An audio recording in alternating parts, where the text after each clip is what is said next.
وقتی صحبت از یه پروژه ساختمانی بزرگ میشه، فرقی نمیکنه مسکونی باشه یا یه دیتا سنتر فوق‌العاده حساس، سیستم سرمایه‌اش میدونید یکی از پرریسک‌ترین و پیچیده‌ترین قسمتاشه. حالا امروز میخوایم با هم ببینیم که چطور میشه با یه رویکرد مهندسی شده این پیچیدگی رو به یه نقطه قوت و یه مزیت رقابتی تبدیل کرد.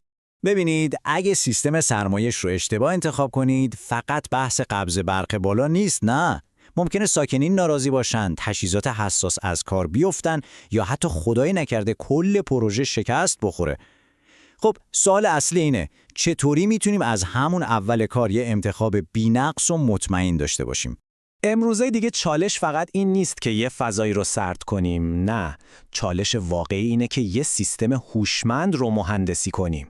سیستمی که هم بهینه باشه و کم مصرف، هم بشه روش حساب کرد و مهمتر از همه مثل یه کت و شلواری که خیاط براتون دوخته، دقیقاً فیت نیازهای خاص پروژه شما باشه.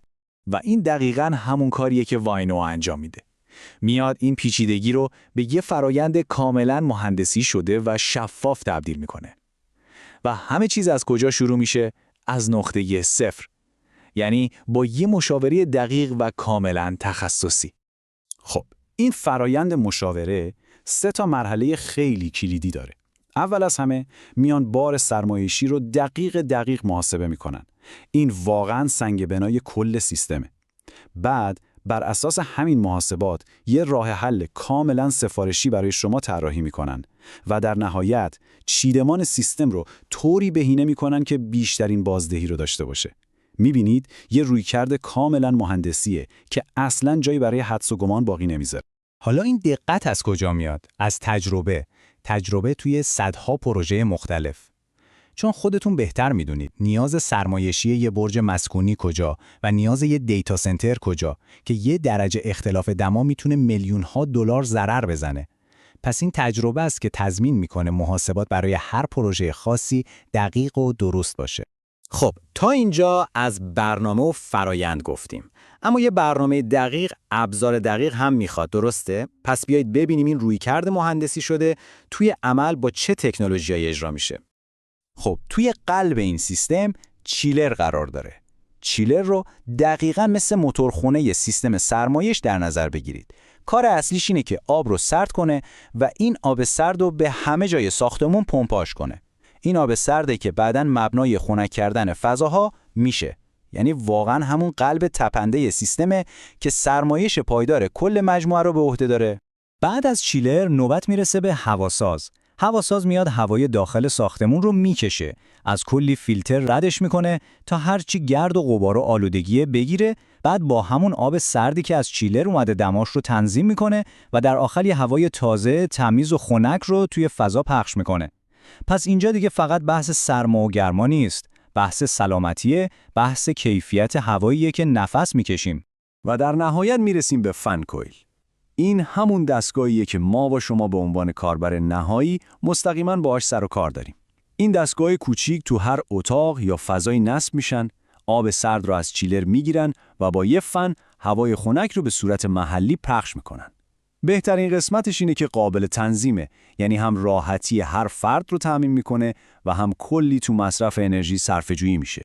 خب تا اینجا همه چی عالیه. یه طرح مهندسی شده، بهترین تجهیزات، اما هممون میدونیم که یه طرح عالی روی کاغذ اگه درست اجرا نشه هیچ ارزشی نداره و دقیقاً همینجاست که خیلی از پروژه ها به مشکل میخورن.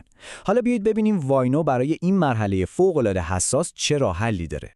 نگرانی هایی که کارفرماها موقع نصب دارن کاملا طبیعیه. مثلا اینکه آیا دستگاه ها دقیقاً جای درستشون نصب میشن؟ شاسی ها مناسبه؟ لوله کشی ها بدون نقص انجام میشه؟ جواب واینو به همه این نگرانی ها یه چیزه: نظارت تخصصی و حضور دائمی.